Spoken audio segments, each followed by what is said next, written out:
یہ نظم فیض نے جیل میں لکھی اور اپنی بیوی ایلس کو سالگرہ کے تحفے کے طور پر بھجوائی۔ سلام لکھتا ہے شاعر تمہارے حسن کے نام۔ اسے فیض کی محبوبہ کے لیے جذباتی بہترین عکاسی بھی کہا جا سکتا ہے۔ سلام پیش کرنے سے مراد ہے عقیدت اور محبت کا اظہار کرنا اور محبوب کے لیے سلامتی کی خواہش کرنا۔ اس نظم میں غم جانہ کے ساتھ ساتھ غم دورہ کا احساس بھی ملتا ہے اور رومانس اور انقلاب کا خوبصورت امتزاج ہے۔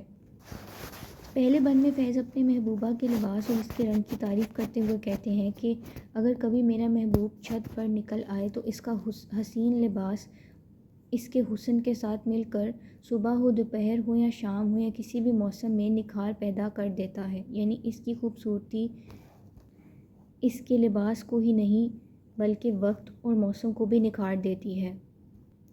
پھر کہتے ہیں کہ میرا محبوب اپنے خوبصورت قد و قامت کی وجہ سے جو لباس زیب تن کرتا ہے، اسے دیکھ کر تو چمن کے سر و صنوبر جیسے درخت بھی سنور جاتے ہیں۔ اس کا مطلب یہ بتانا ہے کہ چمن کی بہاریں بھی محبوب کے حسن کی ہی وجہ سے ہیں۔ پھر فیض کہتے ہیں کہ محبوب کے حسین لب و رخسار کا کرب پاتے ہی دل کو ایک نئی غزل کی بساط مل جاتی ہے۔ یعنی محبوب کی دلکشی اور رعنائی شاعری کو غزل کہنے پر اکساتی ہے۔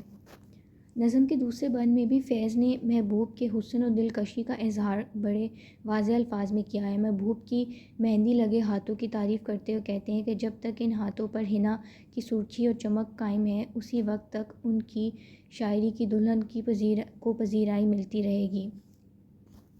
شاعر کہتے ہیں تمہارے لب و رخسار کے نشے میں ڈوب کر تو غزل بھی کہی جا سکتی ہے۔ کہتے ہیں کہ جب تک میرے محبوب تمہارا حسن جوان ہے، آسمان بھی ہم پر مہربان رہے گا اور نوازش اور عنایت ہوتی رہے گی۔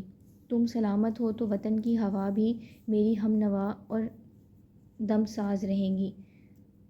فیض حکمرانوں کے ظلم و ستم کا تذکرہ کرتے ہوئے کہتے ہیں کہ اگر حالات بہت کشیدہ اور تکلیف دہ ہیں، انسانی حقوق سلب کر لیے گئے ہیں، لیکن ان حالات میں بھی محبوب کی میٹھی یادیں ایام کی تلخی کو کم کرنے میں مددگار رہیں۔ یعنی محبوب سے جدائی اور رنج و غم کے ان سخت دنوں میں بھی محبوب کی یاد ہی ایک ایسی چیز ہے جو امید کا دامن چھوڑنے نہیں دیتی۔